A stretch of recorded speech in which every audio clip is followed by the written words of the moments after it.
Questão sobre mecânica básica de veículos e diz o seguinte: fazem parte do sistema de arrefecimento a água os seguintes componentes. Quando fala componentes aqui é no sentido de peças, tá? As seguintes peças, só para ficar mais claro para você entender.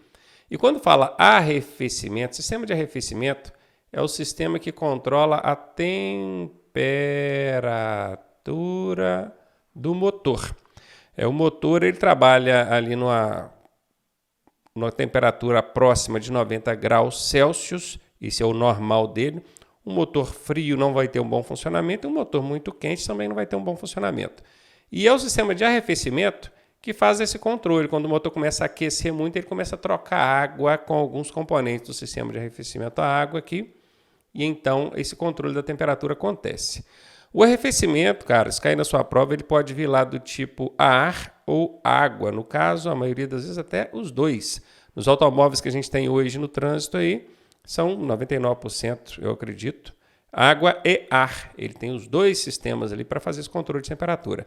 Mas em motocicletas, por exemplo, você vai encontrar predominantemente o sistema de arrefecimento somente a ar. A motocicleta, só o fato do motor ficar exposto ali de cara para o vento vai batendo nas aletas, aqueles frisos do motor, já baixa a temperatura, dispensando então o sistema a água. Mas então você já entendeu, numa mini aula aqui, que o arrefecimento é para controlar a temperatura, ele pode ser água e ar. Tá? No arrefecimento a água, tem radiador? Tem, porque o radiador é a principal peça do sistema de arrefecimento a água. É ele que faz a troca de água com o motor. O motor manda água fervendo para o radiador devolve em temperatura mais baixa. No motocicleta, onde o sistema de arrefecimento é ar, tem radiador? Não, porque o radiador é a central que faz troca de água com o motor, ok? Bomba d'água tem? Tem, precisa de uma bomba ali para impulsionar essa água entre o motor e o radiador. E ventilador tem? Tem ventilador também. Atrás do radiador tem um ventilador que puxa o ar, fazendo ele passar por aquela gradezinha que tem na frente do carro ali, e aí passa pelo radiador e baixa a temperatura da água. Letra A aqui é a resposta, tá? Filtro de água não existe. Cárter é o fundo do motor, onde fica armazenado o óleo lubrificante, tem nada a ver com arrefecimento da água. Aditivos aqui são fluidos, líquidos, que são colocados junto da água para melhorar o desempenho aqui, a eficácia do sistema de arrefecimento ou do arrefecimento. Tudo bem, mas não são exatamente componentes, né? Distribuidor é do sistema elétrico, não tem nada a ver com água. Ignição e injeção também não tem nada a ver, eletrônicas, não tem nada a ver com água, tá? Então aqui tá fora, tá fora. Confirmada aí letra A para você nessa mini aula, hein? Questão sobre processo de habilitação. Fazem parte dos equipamentos obrigatórios dos automóveis novos fabricados, exceto... Por que aqui falou automóveis novos? Porque de um tempo para cá que alguns desses equipamentos passaram a ser obrigatórios, tá? E outros deixaram de ser. E aqui tem um exceto. Esse exceto é um problema para muita gente. É um problema para muita gente. E você vai fazer o seguinte, você vai observar se a questão tem algum não. Lê a questão. Tem alguma palavra não aqui? Faz parte dos equipamentos obrigatórios dos automóveis novos fabricados. Tem não na frase? Não tem não. Então, se não tem não, você vai acrescentar um não. Beleza? E vai fazer o que depois? Vai riscar o exceto. Pronto. E agora você vai ler a pergunta de novo. Não fazem parte dos equipamentos obrigatórios dos automóveis novos fabricados. Ele quer saber qual equipamento que não é. Não faz parte dos equipamentos obrigatórios. Aí você vai ler extintor de incêndio, de cara você já suspeita. Opa, o extintor de incêndio deixou de ser obrigatório para automóveis. Ele continua obrigatório para alguns veículos, mas para automóveis ele não é obrigatório mais. Então você já sabe qual que não faz parte dos equipamentos obrigatórios? O extintor, já achei. O freio ABS, que é um sistema de freio que não deixa as rodas travarem. Esse sim, ele passou a ser obrigatório já de um tempo para cá, de alguns anos. O encosto de cabeça, aquele para apoiar a cabeça, para no caso de colisão com a traseira do seu carro não acontecer o efeito chicote no pescoço. Também é obrigatório, isso já há muito tempo. O airbag, que é aquela bolsa inflável que infla ali na frente do condutor ou do passageiro. Às vezes os carros têm até airbags laterais, são chamados airbags de cortina. Eles são obrigatórios também, já há algum tempo, alguns anos que os airbags passaram a ser obrigatórios nos automóveis. Já o extintor era obrigatório e deixou de ser. Então, qual que não faz parte? é o extintor. O que o exceto valeu aqui? De nada. Você só substituiu o exceto pela palavra não. Ficou fácil agora? Tá aí, resposta A nessa questão. Questão sobre infrações e penalidades. Fazer uso do facho de luz alta. Esse facho de luz alta são os faróis, tá, gente? É farol alto. Em vias providas. Providas quer dizer o quê? Que tem. Vamos substituir esse providas pelo que tem, ó. Em vias que tem iluminação pública. Entendeu? Quando for desprovidas, significa não tem.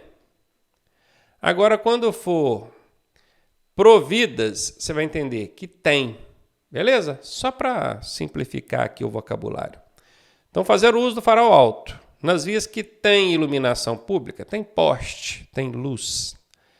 Tem como penalidade, porque é uma infração, não sei se você sabia disso, mas nas vias que tem iluminação pública, que tem poste, você não pode ficar dirigindo com farol alto. Se você fizer isso, é infração. E qual é a penalidade? Ó, tem como penalidade, 3 pontinhos. Qual é a penalidade? Recolhimento da CNH. Para começar, o recolhimento da CNH nem é uma penalidade, é uma medida administrativa. E como é que você sabe disso? Toda punição que começar com a letra R ou com a letra T, você vai saber que é uma medida administrativa, que é diferente de penalidade, ok? Então, recolhimento é medida administrativa, não sei nem se aplica aqui, não aplica. Estou falando, não sei, não aplica esse tipo de medida administrativa a essa circunstância. Então, nem sendo uma medida administrativa, ela aplicaria aqui. Então, penalidade muito menos. Retenção do veículo. Olha aqui, ó, começa com R de novo. Se começa com R, não é penalidade, é medida administrativa. Está fora. A multa começa com R ou T? Não. Então, a multa é uma penalidade. Aplica a multa no caso dessa infração aqui? Sim, gente, a multa sempre vai ser aplicada. Ou quase sempre, né? Em raras exceções, onde o condutor não tiver nenhuma outra infração no prontuário e a infração for cometida ali de natureza leve ou média, pode acontecer da aplicação da advertência por escrito no lugar da multa. Mas isso em excepcionalidades. De um modo geral, a multa sempre é aplicada, tá?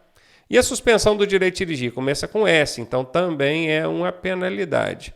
Agora pensa comigo, será que não é exagero suspender o direito de dirigir da pessoa só porque ela estava dirigindo com farol alto numa via que tem poste, que tem iluminação pública? É exagero, né? Eu não marcaria isso aqui não, né? Até porque a multa a gente já sabe que vai dar mesmo. Então, entre a multa e a suspensão, vai na multa. Não tem erro. Letra C, a resposta dessa questão. E aí, tá gostando da aula? Eu sou o professor Ronaldo Cardoso e tenho o caminho das pedras para você chegar à sua aprovação da forma mais suave possível. Se você fizer exatamente o que eu te pedi, eu garanto que você passa. Clique aqui no primeiro link da descrição e vem ser aprovado com a gente. Questão sobre direção defensiva. Granizo e chuva são consideradas condições adversas. As condições adversas, gente, são aquelas, ó, de luz, que é iluminação, né? Tempo, que é também relacionado a clima, tá? Luz, tempo, via, aí quando fala via, rodovia, estrada, rua. Luz, tempo, via, trânsito. Está congestionado, se não está? O veículo, e aqui tem gente que ainda inclui passageiros e a sua carga, né? Tem gente não, tem alguns professores, alguns conceitos que incluem isso aqui. E tem também o condutor. Essas são as condições adversas, tá? Condutor, motorista. 1, 2, 3, 4, 5, 6. Podendo ser 8 se você considerar aqui carga e passageiro, tá? Então essas são. Granizo e chuva tem relação com a luz? Não, não tem. Tem relação com o clima, que é o tempo aqui? Sim, é o tempo chuvoso, tempo ensolarado. Então, granizo e chuva, está onde? Está aqui, ó, relação com o tempo. Com a via não tem relação, a via vai ser buraco, curvas, né? Vegetação dentro da pista. O trânsito também não tem nada a ver com granizo e chuva, o veículo também não e o condutor também não. Então, ficou até bem fácil.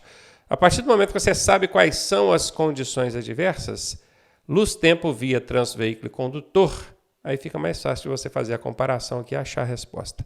Letra D de dado, a resposta dessa questão. Questão gigantesca sobre direção defensiva. Eu sou absolutamente contra, porque a pessoa que tem pouco estudo até lê cá embaixo, quando ele chega aqui embaixo já esqueceu o que está lá em cima. Então o que a gente precisa fazer nesse caso?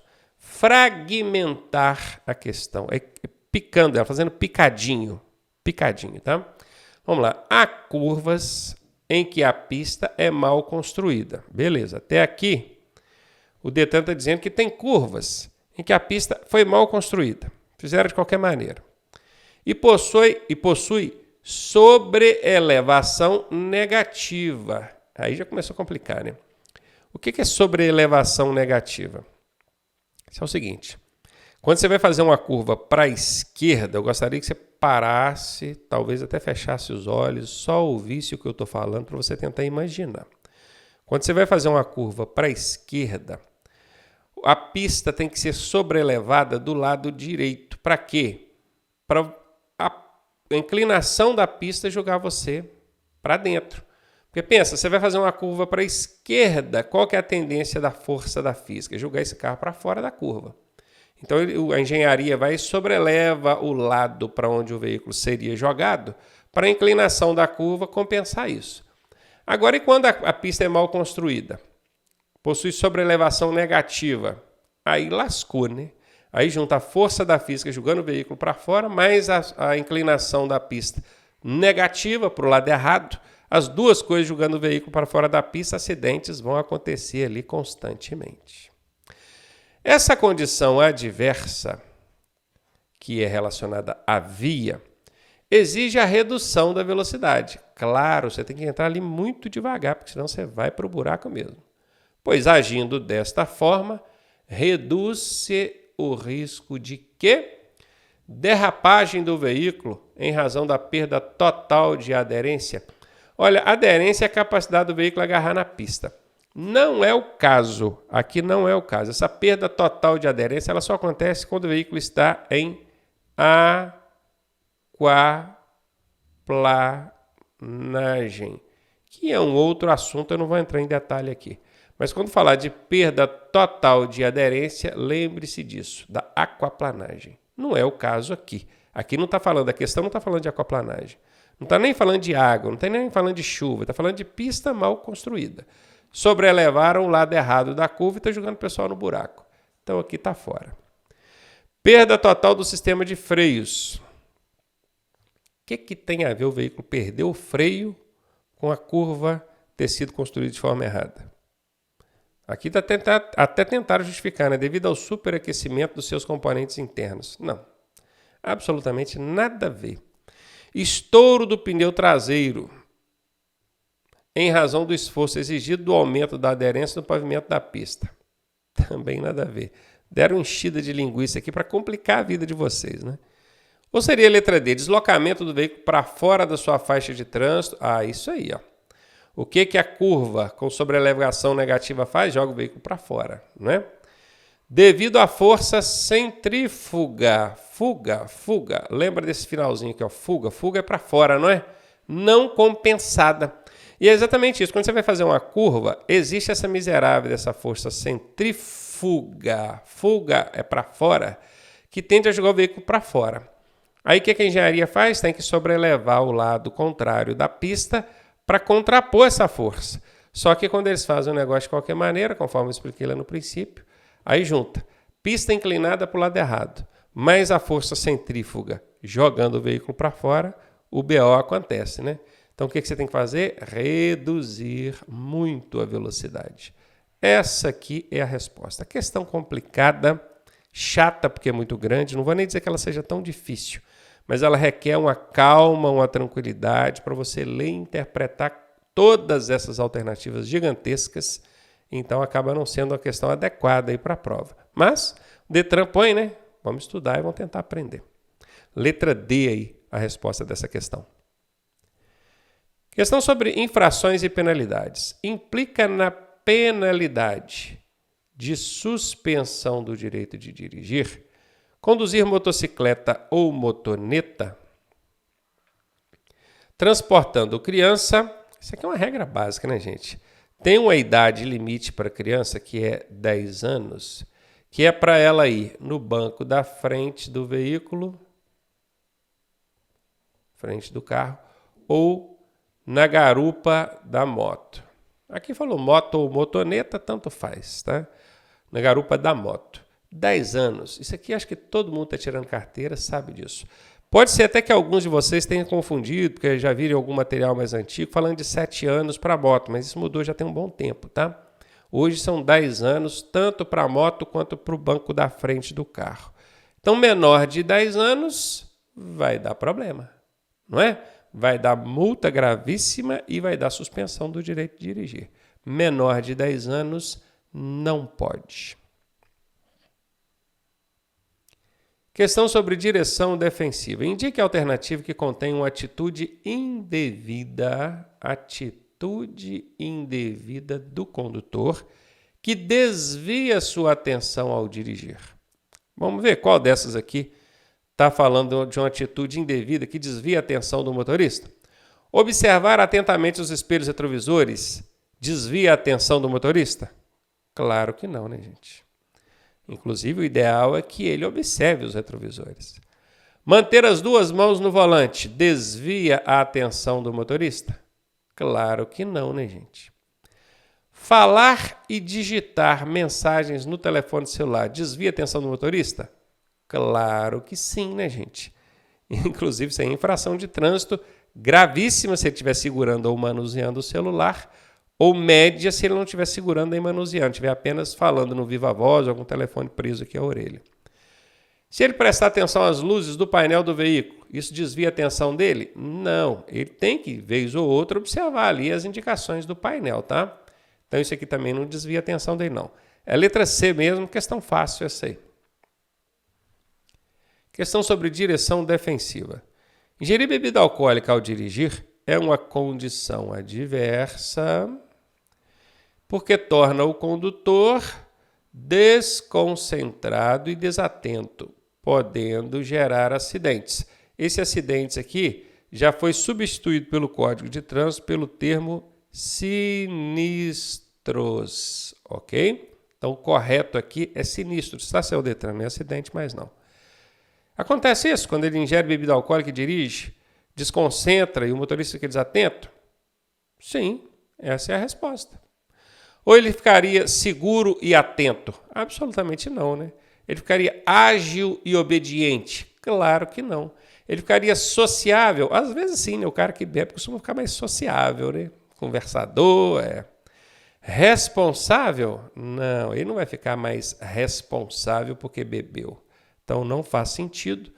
Resposta aqui, letra A mesmo. Isso aqui é uma condição adversa do condutor, tá? Porque é o condutor que bebeu, né?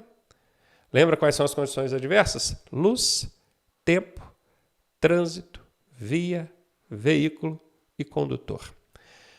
Foi aí resposta A nessa questão. Questão sobre mecânica básica de veículos. Instrumento do painel que indica o superaquecimento do motor. Olha, o painel tem várias indicações. Várias. Você precisa conhecer aquelas indicações do painel. Logo no nosso curso, a primeira aula de mecânica, a gente mostra todas as indicações, dá exemplos, comenta, conversa, que é para você familiarizar com aquilo ali. Você precisa conhecer aquelas indicações do painel, tá? E quando o motor está superaquecido, ou seja, ele já está com uma temperatura maior que 90 graus, esse aqui é o sinalzinho de maior, tá, gente? Já estudou isso na escola? Sinal de maior, sinal de menor? Pois é. Vamos escrever aqui maior, né? Que aí fica mais fácil do pessoal entender. Então ele está superaquecido. Vai acender uma luz no painel. Que luz é essa? É a do velocímetro? Não. É a do taxímetro? Não, nem tem isso no painel do carro. É a do termômetro? Olha, superaquecimento fala de temperatura, não é? Temperatura do motor. E termômetro serve para isso. Para observar e indicar a temperatura, né, gente? Essa é a resposta. Seria o tacógrafo? Não, tacógrafo é outra coisa que é exigida em veículos de maior porte, veículos de transporte escolar, que fica registrada ali a velocidade, tempo de trabalho e a distância que o veículo percorreu. Não tem nada a ver com superaquecimento aqui, não. Letra C, Aí é a resposta. Questão sobre mecânica básica de veículos. Instrumento localizado no painel com a finalidade de indicar a velocidade instantânea. Eu só quero que você preste atenção no seguinte. Está vendo aqui, ó, velocidade? Velocidade. Tem dispositivo que ao invés de indicar, ele registra. Se aqui, no lugar de indicar, tivesse escrito registrar, a resposta dessa questão seria outra, tá? Então preste muita atenção. Quem indica a velocidade do veículo instantânea, aquela velocidade está acontecendo ali naquele momento. É esse bacana aqui, ó, velocímetro. Agora, quem registra a velocidade do veículo, ele fica registrada mesmo, para depois, já não é mais uma coisa instantânea. Depois, quando a fiscalização pegar ali aquele aparelho para verificar, ele vai ver que está tudo registrado lá, quais são as velocidades. Aí seria o tacógrafo. Nome técnico é cronotacógrafo. Mas você vai ver muita gente falando apenas tacógrafo, inclusive nas provas do Detran, tá? Se cair tacógrafo, você já sabe que é aquele que registra. Se cair que indica a velocidade, só mostra a velocidade que você está naquele momento, aí você já sabe. É o velocímetro. Professor, não é esse tacógrafo, é esse mesmo tacômetro aí? Não, não é. Tacômetro é outra coisa, não confunda, tá? Pode observar que o nome é diferente, tá bom? Não é. Tacógrafo é uma coisa, tacômetro é outra. Não vamos entrar em detalhes aqui agora. Resposta dessa questão, alternativa D de dado.